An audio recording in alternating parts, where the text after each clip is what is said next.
Trump is closing the Department of Education. The Department of War has destroyed a drug boat in the Caribbean. Polling data has come out showing which political party has actually won the government shutdown, and riots break out in Mexico City against their president. All of that, but first, I want to discuss TikTok. Recently, I've been posting on TikTok, and I've been getting backlash on every single short. I didn't realize TikTok was so crazy and liberal.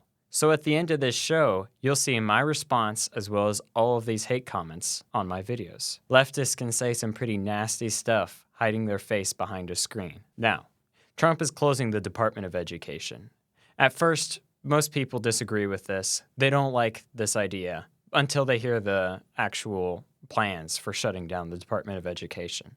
The actual plans do not mean that all of the programs and functions of the Department of Education are going to stop.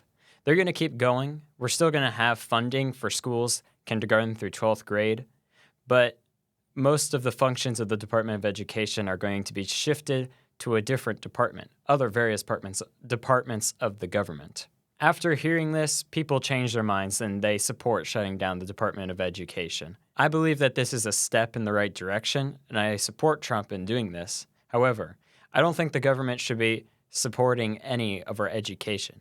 I don't like federalization. I think federalization is bad. Before the Civil War, which is really when a lot of federalization happened, including in the schools, most people were independent. They didn't rely on the federal government to get their funding. This independence kept us from being so controllable. The government wants more control. The more power we give to the federal government, more control they have over us, the more dependent we become on them. The more dependent we are on them, the less we can stop them and they can just do whatever they want. I believe that education should be returned to the parents or the local cities to be taken care of, not the federal government. Because the federal government can decide what opinions they agree with, what opinions they disagree with. They can block ideas, they can block certain education out of the schools because they control it by funding. If you don't like their plans, then they'll just cut you off, no more funding. Then you don't have a school anymore. So they have complete control over it. Before the Civil War, we were the most innovative country in the world, by far. There had never been a country before that was so innovative compared to the United States of America. It was incredible. After the Civil War, federalization began, and that's what made us more dependent on the government. This put people into their comfy seats, and they decided to stop being innovative and creative. It took away that spark within us. It took away our motivation. Instead, we started working for other people in factories and other parts of the economy where our ideas are shoved down because we don't own the company. It's not our choice. And instead, we choose a salary over our independence. We take security over independence. I'm not hating on anyone who does a salary job. I understand. Salary jobs are nice, and there's nothing wrong with having a salary job, especially in today's age. I'm just saying it was better when there was no salary jobs for people because we were able to get more things done. The economy was far healthier. We made more money then. We were way better off then. Over the course of our country's history, the federal government has been taking more and more power. This has become more clear to us recently as the president has not had the amount of power, not nearly as much power as he has now. It used to be that the president didn't really do a whole lot except control the military. That's what the Constitution gives the president the power to do. The president's power was no further than controlling the military, making treaties, and enforcing the laws. But recently, through executive orders, Trump and Biden and not all the other presidents, within the last 20 years, Obama, they started using the executive order and they started usurping power for themselves using this. And no one's stopped them. I mean, who's going to stop them? So it keeps it's like a snowball effect. The more power they take, the less people there are that can stop them. They're just going to keep taking more and more power for themselves. So if you're going to put this much power in the hands of the president, you got to make sure it's one heck of a president who's not going to get corrupted by that power. Absolute power corrupts. Absolutely. I think Trump is a pretty smart guy. I think most people don't give him enough credit for that. I don't think Biden is very smart. Obviously, he wasn't mentally there. I think he was probably controlled by other people in the background. So he wasn't really the one calling the shots there. But Trump is more of a trustworthy man to control the government than any other president in the last 20 years. Obama made it Obamacare. This was kind of a socialistic idea trying to be pushed onto the American people. We don't want socialism. I mean, there's just a voting. There's a vote in the House, either in the New York House or it might have been in the federal House on socialism. 84 Democrats sided with Republicans to vote on condemning socialism because of the election in New York City. New York City elected a new socialist mayor, Mamdani, something like that. I'm really bad at pronouncing names. But getting back to the main point, the president has more power now. We're not going back to 1804. That's not happening. We have to accept that's long gone, long gone. We have to take the reality, the present reality, and figure out what is best now. Right now, if you took away the president's power, then who's going to step in and do it all? The very reason the president has all this power is because we, the people, keep giving it to him because we don't want to do it. It's too hard, or we don't have time, or we don't want to get involved in politics. You hear a lot of that. Those are the people who give the president all this power. So we can't go back because someone needs to do the job. And Trump's doing that job.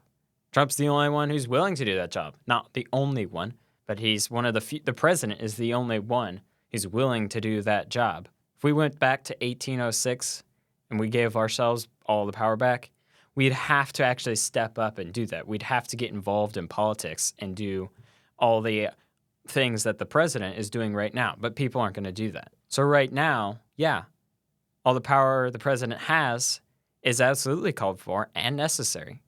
That doesn't mean that it's our best time in history. Doesn't mean it's the best thing we could have. The best thing we could have is people controlling themselves. It's called self-governance. Self-governance is the best form of government. Any country without self-governance is doomed to fail. No matter how much power the president has, if you don't have self-governance, your country is going to die because you don't have a good people to help support you.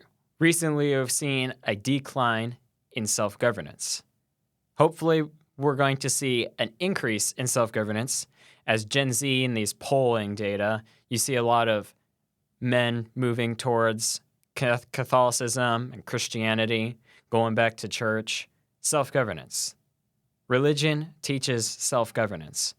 Without religion, there is no self-governance. There's a lot of atheists out there who believe that they don't need a religion in order to do the role of the faith. They think they can govern themselves without a faith. But if you don't have God, if you don't have a God guiding your actions, if you don't have a God giving you graces, then you're not going to be able to exercise virtue as well as people with that religion. There's more to religion than just self-governance, far more than the atheists believe there is. Now, the Department of War has destroyed a drug boat in the Caribbean. Let's go ahead and play that clip.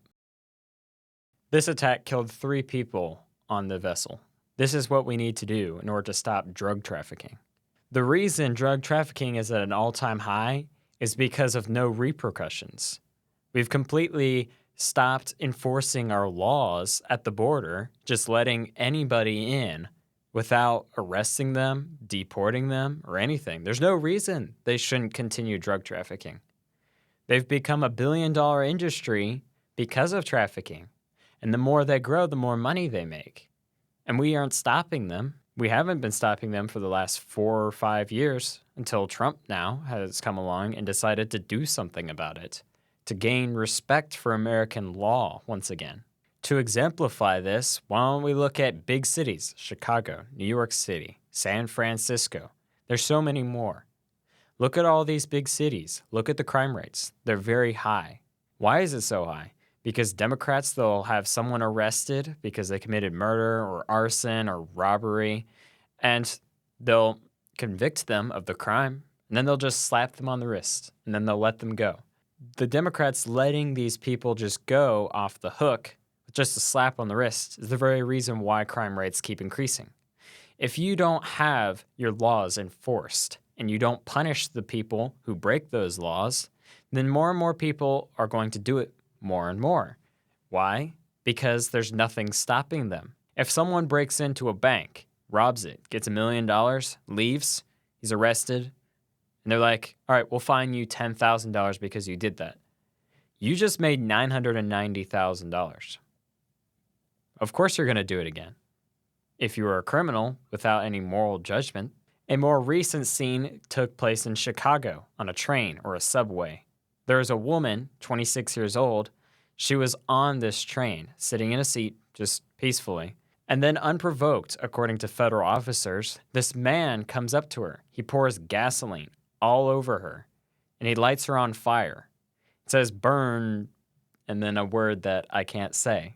He was arrested by federal officers, and he's being charged with terrorism for this crime. But since this takes place in Chicago, if he's put in front of a judge from Chicago and a bunch of people who live in Chicago, they're not going to give him this judge is not going to give him a hefty penalty. He's probably going to be released with a slap on the wrist as well. I mean, what's the difference between him and everyone else? All these other people who keep murdering people, raping people, they're just let go. So why would this case be any different to the Democrats, to the Democrat judges? This case isn't any different, so they wouldn't do anything worse to him. And he's going to get out, and he's going to do it again because no repercussions. And obviously he doesn't have a moral judgment if he has no emotion towards burning someone alive.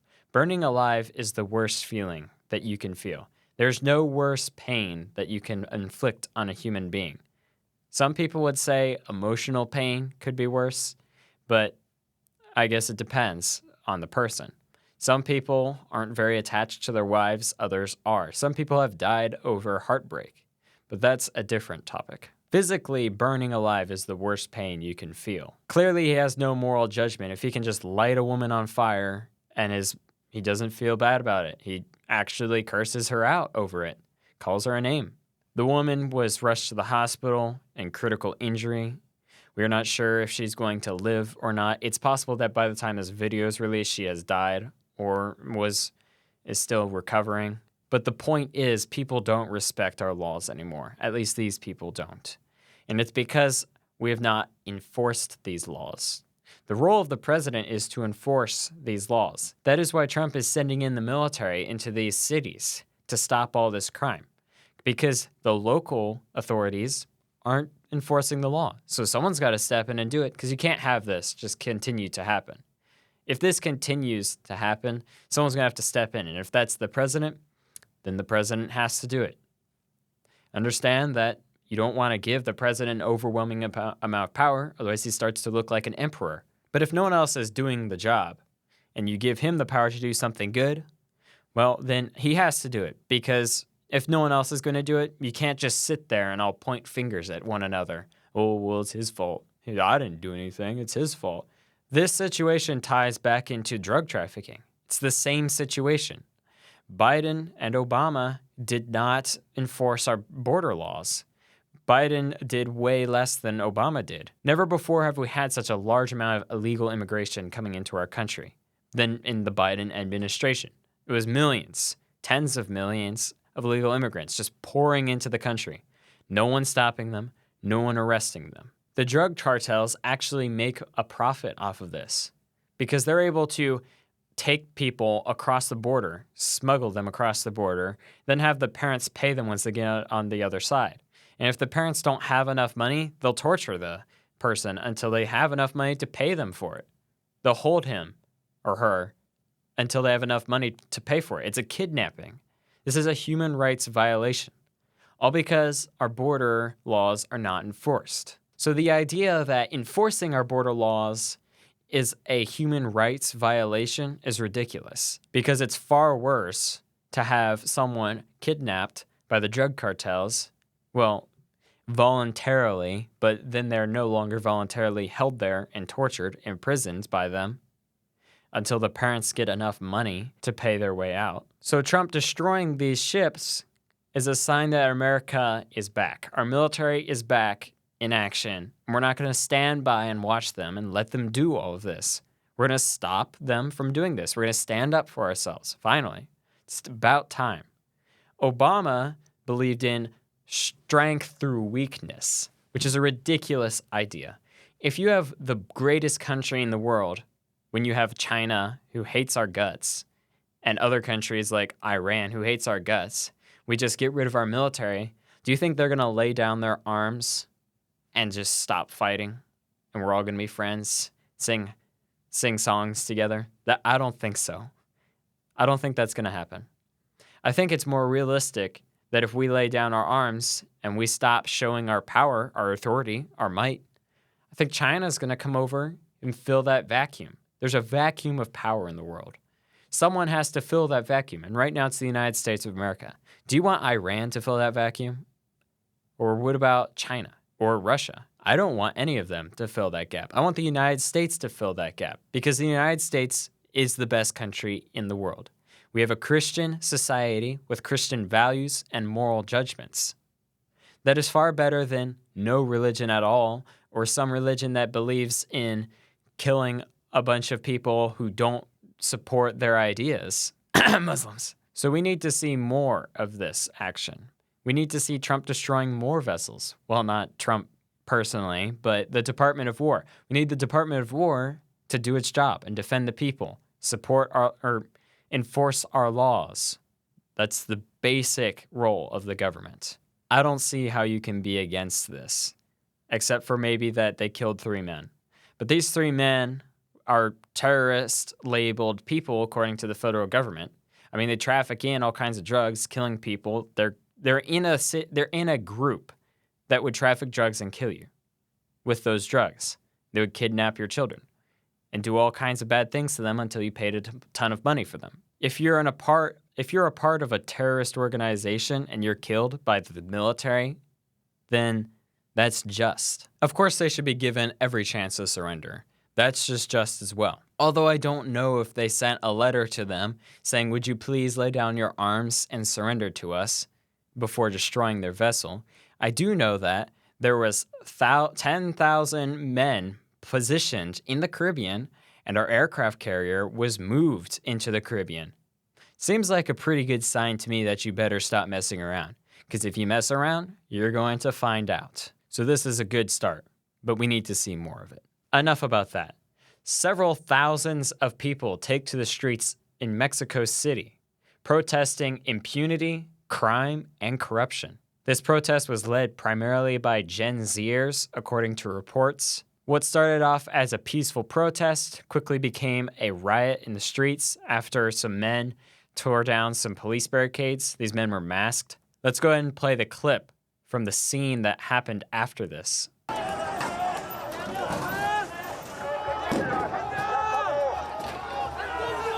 También nos exponemos todos los días a la inseguridad que sucede en el país, en donde alguien puede llegar, matarte y no pasa absolutamente nada. No pasa nada, se abren carpetas de investigación por todos lados, por todo México, y aquí no pasa nada. To be clear, I condemn any violence that happened in this riot. I believe peaceful protests are far better than riots. Riots are not okay. Ignoring the riot that broke out afterwards, this is hopeful for Gen Z. Gen Z is showing up Americans right now in Mexico by standing up for what is right and not just watching the government continue to grow in corruption and let criminals loose and just giving them a slap on the wrist. That situation sounds very similar to the American cities like Chicago, New York. There's all kinds of reports about criminals being convicted of terrible crimes like murder and then being let out with a slap on the wrist and nothing more. So why aren't people in these cities protesting crime, corruption, impunity in our American cities? It's partially because people are too afraid to do so. It's also partially because people wait for someone else to stand up before they stand up. Another part of it is tribalism. The left is a tribe of a sorts. The left has fallen into this sort of tribalism ideology where you must follow the party no matter where it takes you. If the party's wrong or too extreme, well, you're a part of the Democrat Party, so you must follow it. Not all Democrats are like this, But as you can see in the cities, since all this crime is allowed to happen, that there's a good amount of Democrats who are like this. A good amount of Democrats see Republicans as stupid idiots who don't know anything and are life-threatening to them. Of course, if your party was going downhill, but your other option was a life-threatening, stupid Nazi Hitler party, you probably wouldn't side with them on anything. While the Republican Party does not support Nazis, we do not support Hitler despite democratic beliefs, there is a lot of thinking that goes on in the Republican Party, far more than what people believe. There's also a lot of emotion-based reactions to things. The best response to things are well thought out and critically thought actions. Getting back to Gen Z, however, Gen Z is our next generation, which means whatever Gen Z believes, whatever Gen Z thinks, it's probably going to be the future. In recent polling data, it has shown that Gen Z, specifically men, are coming back to churches, Christianity, Catholicism. They're coming back to faith. While the women in Gen Z are not quite as faithful as men are in regards to religion, women always follow men. That's just a trend in society. The women are they are created to follow men. This does not mean that women are less than, because they're not. We're equal in the human dignity. However, men and women are very different from each other. Men are stronger physically speaking. Women are way weaker. There is a clip of a farm boy doing tug of war with a female who works out a lot. The farm boy easily won. To exemplify men and women, it's like a beautiful duet between two violinists. Of course, they can play by themselves without the other, and it sounds reasonably good, but it sounds more beautiful when the two play in harmony with one another. There are certain natural abilities of women that men do not have. There are certain natural abilities of men that women do not have, and these should be followed. If we don't follow these natural abilities, then society is going to be a mess, as we see it has turned into a mess since 2020. But seeing all of these turn of events with Gen Z in Mexico City protesting crime and impunity and corruption, see this as a win. This is a good thing. We should see more of this. Gen Z in America should protest these things in our cities as well. Gen Z is not hopeless. There is way more hope for Gen Z than people make it out to be. Now, turning to the polling results on the shutdown, the governmental shutdown, 55% of people said that Republicans got more of what they wanted out of the shutdown than the Democrats. That sounds like not very much of a majority until you hear that only 6% of people said Democrats got more out of the shutdown. 24% said neither party won. This is huge. Historically speaking, the Republicans always lost shutdowns. The people always said the Democrats won. That's just how it's gone. I think this speaks to the situation in our political state right now.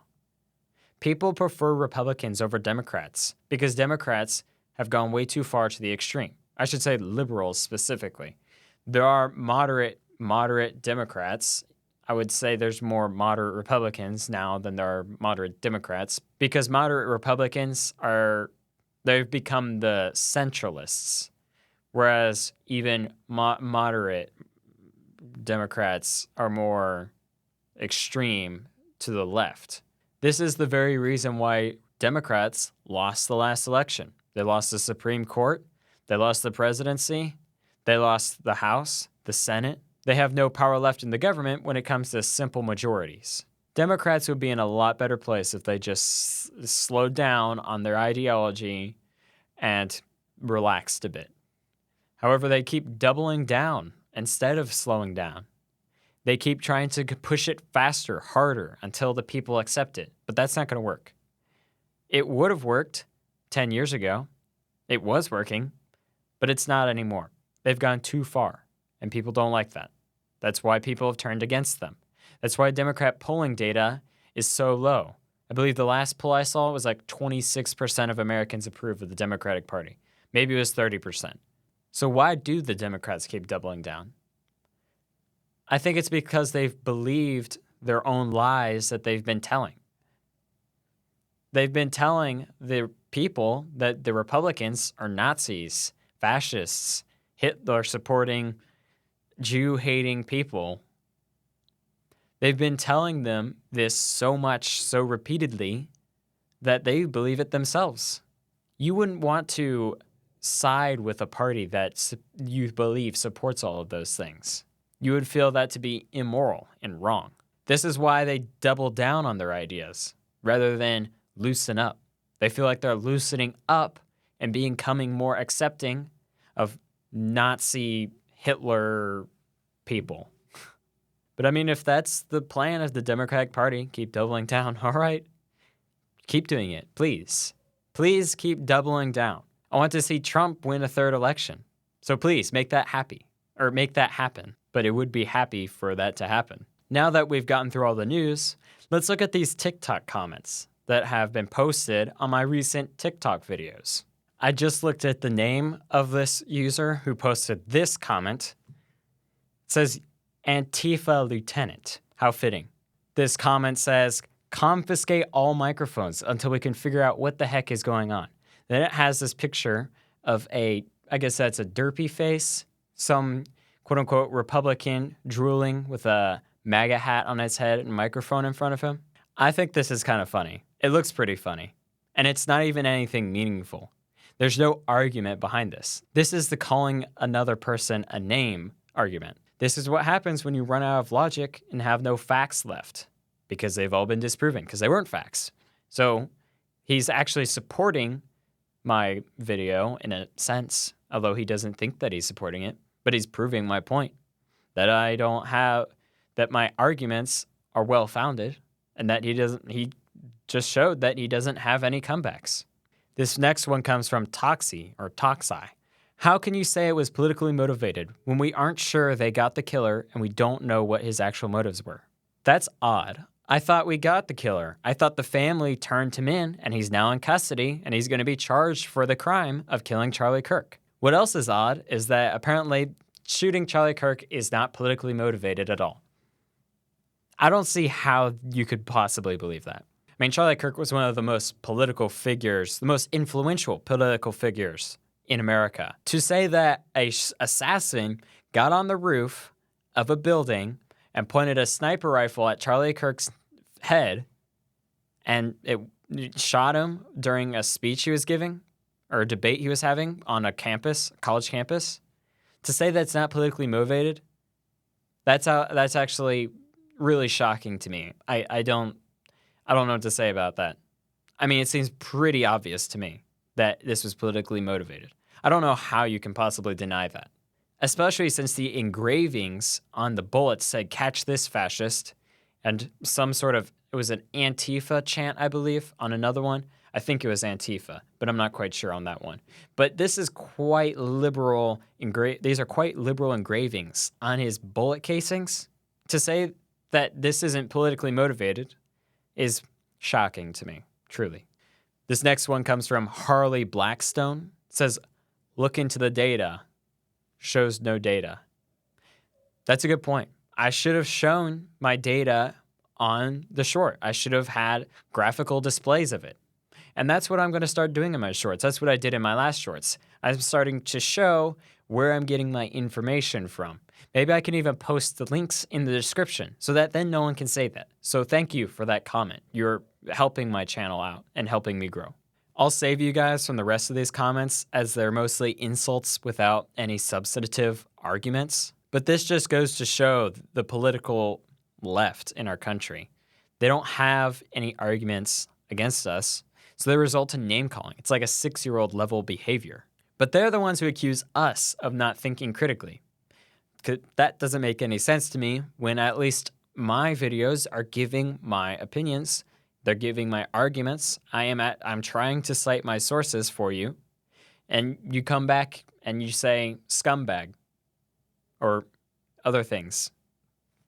I don't care, because if you don't have a substantive argument, you're proving that I am way closer to the truth than you are, maybe even on the truth. So I appreciate all of the responses from these people. It was very helpful to my channel. It's very supportive to me. I'm happy to hear your thoughts further. Please keep commenting on my channels. they'll give me even more viewership. It'll give me more attention. So I'm going to keep posting on TikTok. And I want these people to comment. I want them to call me a scumbag and all those things. I want this to be shown to the world. And I want to get more attention so that my voice can be heard, so that these people can be drowned out. Because clearly, they don't have anything helpful to say the least. There is one substantive argument that I did find. This one comes from Dawu Klan. He says, to say the liberals are showing socialist policies in today's political climate is simply untrue. Majority of Democrats are centralists, and the only socialists I would consider is Mamdani, who is only a mayor, and Bernie Sanders. The truth is that Republicans are running this country, and we are seeing a terrible economic crisis. So first of all, yeah, he's right. Not all Democrats are as bad as liberals. Liberals are, my definition of liberals are the extreme left, the far left. These people are the ones who support transgenderism, all abortion with no exceptions, up to like the day of birth or even further. I'd say these people are the ones who say gay should be supported and celebrated in our lives, or they're the ones who say that we should have Black History Month just for Black people.